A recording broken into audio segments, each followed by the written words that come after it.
হঠাৎ আহিল বেয়া খবৰটো। সকলোকে নমস্কাৰ জনাই মোৰ অন্যটি নতুন ভিডিঅ'লৈ আপোনালোকক স্বাগতম জনালোঁ। আশা কৰোঁ আপোনালোক সকলোৱে ভালে আছে। নৱবৰ্ষৰ নতুনটো দিনতে এনেকুৱা এটা খবৰ আহিলে সঁচাকৈ বেয়া লগা, সঁচাকৈ বহুত দুখ লগা।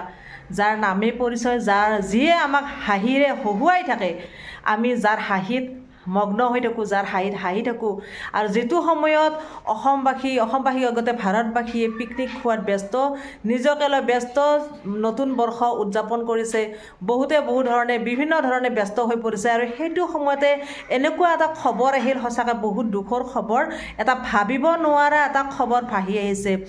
যোৱাকালি নতুন বছৰৰ নতুনটো দিন 1 তাৰিখ আছিলে 2024 চনৰ প্ৰথমটো দিন, আৰু সেই 1 তাৰিখে বিয়লি 3 বজাত আমাৰ অসমীয়া ধাৰাবাহিক চিৰিয়েল বেহাৰবাৰী আউটপোষ্টৰ মহন, যাৰ নাম দীপজ্যোতি কেওট, কিন্তু দীপজ্যোতি কেওট বুলি অসমৰ ৰাইজে খুব কমেই জানে, কিন্তু মহন বুলি তেওঁক সকলোৱে চিনি পায়।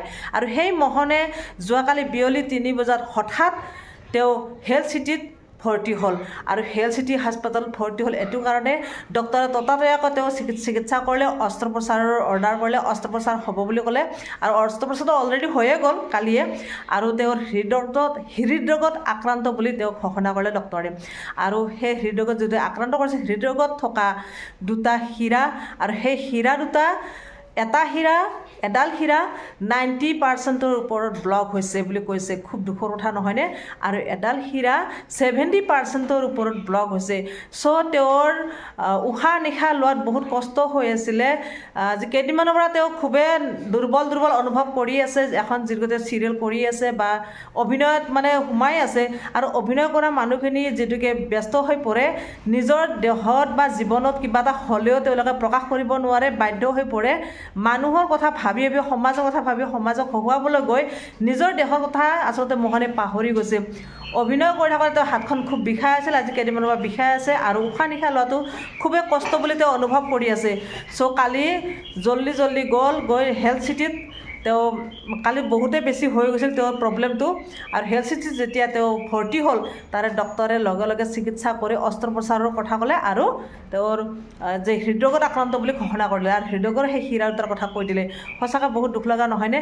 এতিয়া আমি এইটোৱে আশা কৰোঁ, ভগৱানৰ ওচৰত প্ৰাৰ্থনা কৰোঁ, আল্লাহৰ ওচৰত দোৱা কৰোঁ, যাতে মহন অতি সোনকালে সুস্থ হয়। আপোনালোকৰ দোৱা কৰক, আশীৰ্বাদ কৰক, ভগৱানে যাতে মহনক আমাৰ মাজলৈ আগৰ নিচিনাকৈ ঘূৰাই আনে, আমি যাতে মহনৰ কথা হাঁহিব পাৰোঁ। মহনে সদায় কমেডি ভিডিঅ' বনাই যে, কমেডি সেই চিৰিয়েলখনত তেওঁ নাথাকিলে চিৰিয়েলখন যে আধৰুৱা এনেকুৱা লাগি যায়, বেহাৰবাৰী আউটপোষ্টখন, আৰু মহন থাকিলে সেইখন ধাৰাবাহিক চায়ে মজা বেলেগ।